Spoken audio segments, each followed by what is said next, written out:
ভবের মানুষ রঙিন ফানুষ বিচিত্র তার কেহ খুনি কেহ গুণী কেহ মহাজন। ভবের মানুষ রঙিন ফানুষ বিচিত্র তার কেহ খুনি কেহ গুণী কেহ মহাজন। মাঠে ফসল ঘাটে জল খড়ের জলে সোম লোভী কবি সাধু সবই চালায় যে একজন। একে একে দুই হয় চার গুণে আট, ছয় নয় ছয় হয় 5 12 7। নফর আলীর হাট রে নফর আলীর হাট, নফর আলীর হাট রে নফর আলীর হাট। মাইয়া মানুষের চুরি শব্দে ধানটা ভাঙে গেল, তাই না? হো তুমি চোর বলে কি সে মানুষ না? তার গায়ের মধ্যে কি চামড়া নাই? সবাই মিলে যখন মারবো সে কি কষ্ট পাইবো না? আপনি যদি বিচারে না যান, ব্যাপারটা কেমন দেখায় না? আপনি না তার বড় ছেলে। বাবার তোর কোনো খাইয়ে দেয়া কাম নাই। এসব শেষ কাছরের বিচার করা তার দরকারটা কি? চোরের মনে হয় ইচ্ছা মতো মার দিব। দিতে পারে, নাও দিতে পারে। বাবার মতি গতি বোঝা বড়ই মুশকিল। ওঠো গ্রামবাসী জাগো, একটি বিশেষ ঘোষণা। নফর আলীর হাটে যে চোর ধরা পড়ছিল, নফর আলী নানা তারে মাফ কইরা দিছে। কি আজব বিচার! ওঠো গ্রামবাসী জাগো, নফর আলীর হাটে যে চোর ধরা পড়ছিল, নফর আলী নানায় তারে মাফ কইরা দিছে। সে বলছে ক্ষমা মহত্বের লক্ষণ, যে ক্ষমা করে আল্লাহ তারে ক্ষমা করে। এই শিক্ষা সবাইরে নিতে হবে। ওঠো গ্রামবাসী ওঠো, ওঠো গ্রামবাসী জাগো।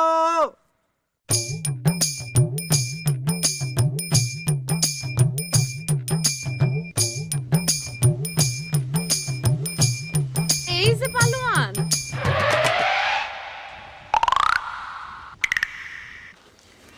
তুমি চোরের কি শাস্তি দিলা? চোর কি তোমার ডলা খায়া বাইসাছে না মইরা গেছে? চোরের কিছুই হয় নাই? কিছুই হয় নাই চোরের? আল্লাহ কও কি? তুমি চোরের কিছুই করতে পারলা না? আল্লাহ রে আল্লাহ, চোর বুঝি তোমার চেয়ে বেশি শক্তিশালী ছিল? আরে ফু, নফর আলী দাদা তো আমার সেই সুযোগটাই দিল না। সুযোগ দিল না মানে? নফর আলী দাদা কি নিজের হাতে চোরেরে মারছে? আরে সেইটা করলে তো ভালোই হইতো। সে চোরে মাফ করে দিছে, সঙ্গে সঙ্গে আমার মাথায় রক্ত উঠে গেছে। ইসরে, এত বড় একটা চান্স হাতছাড়া হয়ে গেল গা। এই গ্রামবাসী এই পালানোর শক্তি নমুনা দেখাইতে পারতাম। ইস, এত সুন্দর একটা সুযোগ এই নফর আলী দাদা আমার হাতছাড়া করলো।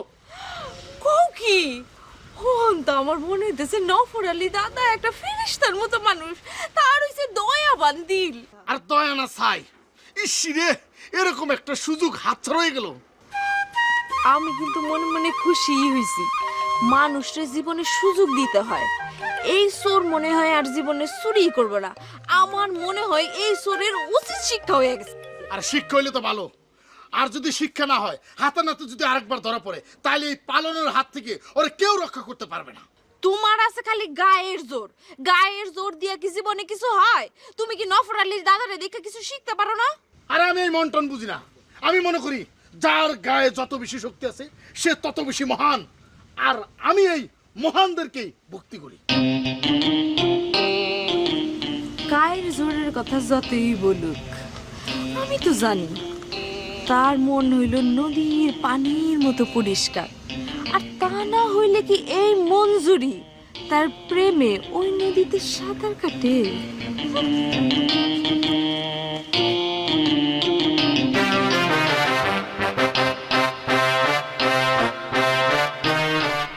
যৌবনে ছিলাম আমি ঢাকায়, 5-10 গ্রামের লোক আমার নাম শুনে ডরাইয়া কাঁপতো। তখন ছিল আমার যৌবন, মানুষ বলে মনেই করতাম। নিজেরে মনে হইতো বাচ্চা। যে এই কথা তো গায়ের সবাই জানে। এই জন্যই তো পেটের ক্ষুধা আমার চেয়ে কেউ ভালো বোঝে না। বললে তো বলবা যে চোররা আমি মাফ করে দিলাম। আমি তো বুঝছি চোর চুরি করতে গেছে পেটের ক্ষুধা। তো বিষয়টা কি ঠিক হইলো? মানে চোর তো স্বভাবের চোরে যদি আবার চুরি করতে নামে। ভুল বললাম মাস্টার, মানুষ দুইবার পাপ করে না। ওই চোর আর কোনোদিনই চুরি করব না। যে একদম ঠিক, আমারও তাই মনে হয়েছে। আপনার দুই ছেলেরে আজকে বিচারে দেখলাম না যে। আমি জানতাম তারা আসবো না, তারা আমারে পছন্দ করে না। আরে তারা ডাকাইত বাপেরে কি করে পছন্দ করবে? না না না না না, কথাটা আপনি ঠিক করলেন না। আপনার ফলারা আপনার বহুত শ্রদ্ধা ভক্তি করে, আমি দেখছি তো। আমি মানি, কিন্তু কেন করে তাও আমি জানি। বুঝলে না গায়েন? মানে জমি জমা এই তো। ঠিক। আমি একটা জিনিস বুঝলাম না, আপনি এই বয়সে এত সহায় সম্পত্তি দিয়ে কি করবেন? আপনার সম্পত্তির উপরে আপনার ফোলার বউ, নাতি নাতনি তাকে হক আছে না? হক নাই, কোনো হক নাই। আমার সয় সম্পত্তির উপর কারো কোনো হক নাই। কেউ এই সম্পত্তির থেকে কানা করেও পাইব না।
যখনই তোমার দেখি, যেখানে তোমার দেখি, খালি দেখি ভাবতে বসে পড়ে। আচ্ছা, জগতে কি প্রেম, ভালোবাসা, সম্পর্ক, ধর্ম এসব বলে কিছু নাই? কি যন্ত্রণা! হঠাৎ ষাড় গরুর মতো করে খেপে উঠলা কেন? তোমার সমস্যাটা কি? আমার অনেক সমস্যা। আচ্ছা, তুমি এত কি নিয়ে ভাবো? আমার নিয়ে তো কোনোদিন এত ভাবতে দেখলাম না। তোমার নিয়ে আবার কিসের ভাবনা? কেন, তোমার মায়া মানুষ নিয়ে ভাবতে ইচ্ছা করে না? তুমি তো তাহলে পুরুষ মাইসা যাতেই পারো না। কিসের মধ্যে কি টাই না আমরা? কই জগৎ সংসার সত্যের অনুসন্ধান, আর কই হলো মাইয়া মানুষ। শুনো মোহাম্মদ আলী, যতই সত্যের অনুসন্ধান করো, মাইয়া মানুষের 100 টিপে যথেষ্ট। আর যে কি সব জগৎ সংসারের অনুসন্ধানের কথা কইলা না, মাইয়া মানুষ হইতেছে গিয়ে জগৎ সংসারের সবচেয়ে বড় সত্য। এর চেয়ে বড় সত্য পৃথিবীতে আর কিছু নাই। এইসব তুমি কি কও? ঠিকই কই। যেদিন একটা মাইয়া মানুষের মন বুঝতে পারবা, সেদিন জগতের সকল সত্য আবিষ্কার করতে পারবা। বুঝছো? আচ্ছা ঠিক আছে ঠিক আছে ঠিক আছে, তুমি এখন যাও তো, নিজের কাজে যাও, খামা খামারে ডিস্টার্ব করো না, যাও তো। চাইতাছি, তার আগে তুমি কও, তুমি কি এত জগৎ সংসার নিয়ে ভাবতেছিলে? এটা একটু হই না যায়? ভাবতেছিলাম নফর আলী দাদা চোরটারে হাতের কাছে পাও ছেড়ে দিল। কেন ছেড়ে দিল? আচ্ছা, চোরটা যদি নফর আলী দাদার বাড়িতে সত্যি চুরি করতো, তাহলে কি নফর আলী দাদা তারে ছেড়ে দিত? ছাড়তো না। তার মানে এইখানে নফর আলী দাদার একটা স্বার্থ আছে। কি স্বার্থ? সে আসলে ভালো মানুষ সাজতে চায়। এই দুনিয়ায় আসলে সব মানুষই স্বার্থপর। ঠিকই কইছো। এটা তো একটা দামি চিন্তা। কিন্তু গ্রামের মানুষ এটা বুঝতে চায় না। আচ্ছা, এই চিন্তা করে তোমার লাভটা কি কত? লাভ ক্ষতি জানি না, আর চিন্তা কি আমি এমনি এমনি করি? আমার মাথার মধ্যে তো এমনিতেই আইসা যায়। আচ্ছা তুমি এখন যাও তো, আমার এখন চিন্তা করতে দাও, এখনো অনেক চিন্তা বাকি আছে। খামার ডিস্টার্ব করো না, যাও তো। যাইতাছি, জগতে এত কিছু নিয়ে ভাবো, আমার নিয়ে একটু ভাবতে পারো না? লাভ ছাড়া ক্ষতি নাই।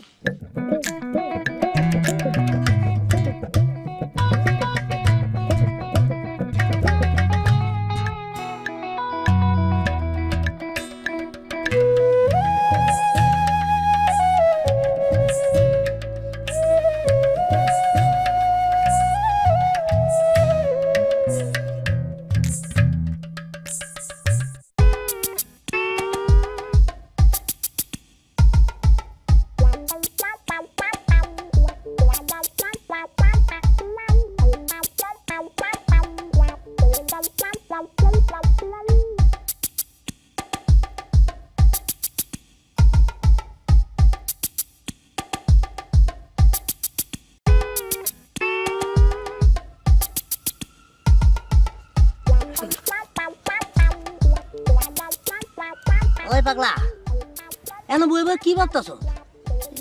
চিন্তা করতে করতে তুই কপালে ভাস ফালাই দিছ। তা চিন্তাটা কিসের?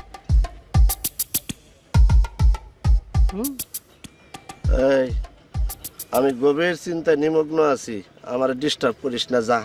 না, সেটা তো চেহারা দিকেই বোঝা যাইতাছে। তা এত কিসের চিন্তা? আমারে কোন যায় দেখি, তোর লগে আমি একটু চিন্তা করতে পারি কিনা। কথাটা তো মন্দ কস নাই, তোরে কম যায়। আচ্ছা, বিষয়টা হইলো নফর আলী নানারে নিয়া। নফর আলী নানা চোর ধরলো, চোর করছে চুরি, তারে দিব পঞ্চির বাড়ি, তা না দিয়া তারে দিল সাইরা। বিষয়টা আমি কিছুই বুঝলাম না, কারণটা কি? ও, কাহিনী তাহলে এইটা। তা এতে এত চিন্তার কি আছে? আরে নফর আলী নানা তো এসে গিয়া দয়া সাগর, সে ডাকাতি ছেড়ে দিয়া সাধু দর বসে গেছে গা, এইটাই।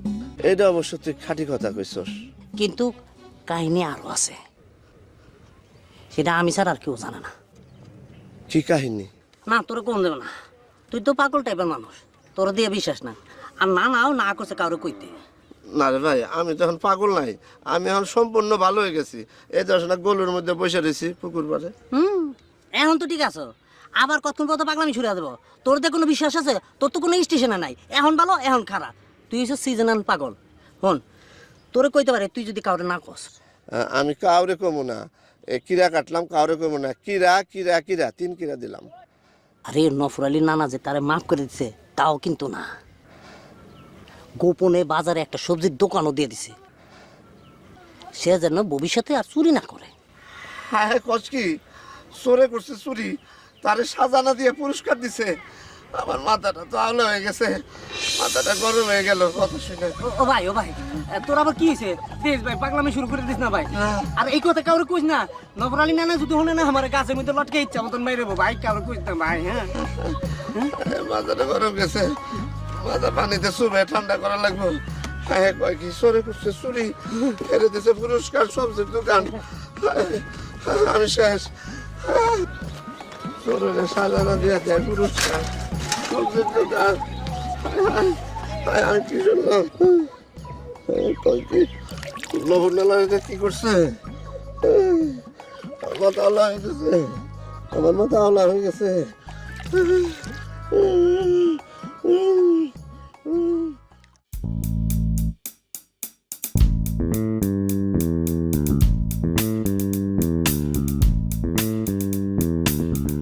এমন আজব কিসিমের বিচার আমি আমার বাপের জন্ম দেখি নাই। সুরে হাতে নাতে দইরা কেউ ফেরতে, আমি তো কিছু বুঝলাম না। মনে করলাম নফরালি সুরে জন্মের মতো শিক্ষা দিল, আর হাত পা না বাঙ্গুর পিছনে তথ্য প্রমাণও না। সুরে ভাগ্যটাই আমি তুমি হাত থপ বাইঙ্গা লুলা বানায়া আমার দোকানের কর্মচারী খাটাইতাম। হালা সুরের বাচ্চা কোন হালকার। আমার মনে হয় কি জানো, নফর আলীতে নিজে একজন ডাকাইত আছে। ওই যে কথায় আছে না, চোরে চোরে মাছ তো ভাই। আর এখন হইল গিয়া চোরে আর ডাকাইতে মাসতো তো ভাই। একেবারে ঠিক কথা কইছো। আরে সুরে নফর আলীর কাছে নিয়ে যাওনি ঠিক হয় নাই। গ্রামে কি সর্দার মাথাব্বর মুরব্বীর অভাব পড়ছে? আরে মুরব্বিকে কথা কইও না, মুরব্বিরা তো নফর আলীর পীরের মতো মানে। আগে আসছিল ডাকাইত আর এখন হয়েছে পীর, যত সব ভাওতাবাজি। আসতে কমিয়া, আশেপাশে মানুষ আছে, নফর আলীর কানে গেলে আবার তোমার খবর আছে। আরে রাখু মিয়া, ডাকাইতে আজীবনে ডাকাইত। যার শরীরে একবার ডাকাইতের রক্ত ঢুকে এর কোনোদিন ভালো হয় না। আর যাই কো, নফর আলী সুরের পক্ষে যদিও রায় দিয়া থাকে, তারপরেও কিন্তু তারা এখন খারাপ কোন যাব না, কারণ ডাকাতি সে বহুত আগে ছেড়ে দিছে। তুমি যখন ওর পক্ষে এত সাফাই গাইতেছো, তো তুমি আসল কথাটা কও না কেন? নফর আলী যার বিচার করলো, কই হারে তো শাস্তি দিল না? আরে মেয়ে, এটাই তো রহস্য। নিশ্চয়ই এটার পেছনে কোনো কারণ আছে। আরে এখন থেকে সাবধানে থাকো। চোর ছাড়িয়ে দিছে বলে মনে করো না চোর ভালো হয়ে গেছে। চোর সুযোগ পাইলেই চুরি করব। আর এইবার যদি ধরতে পারি, হাড্ডি গুড্ডি ভাঙ্গে আগেই আলাদা করে থুয়ে দেবো, পরে বিচারে যা হইব হইব। এই যে কইছে এখন ঠিক কথা। চোরটারে ধরার পরে ইচ্ছা মতো পিটায় বিচারে নেওয়ার কাম আছে। এবার যদি পাই, তোমার কথাই ঠিক, ধরে একবার পিটামো আগে, পরে যাওয়ার হইব। ওঠো গ্রামবাসী জাগো, একটি বিশেষ ঘোষণা। নফর আলীর হাটে যে চোর ধরা পড়ছে, নফর আলী নানায় তারে মাফ কইরা দিছে। কি আজব বিচার! ওঠো গ্রামবাসী জাগো, নফর আলীর হাটে যে চোর ধরা পড়ছিল, নফর আলী নানায় তারে মাফ কইরা দিছে।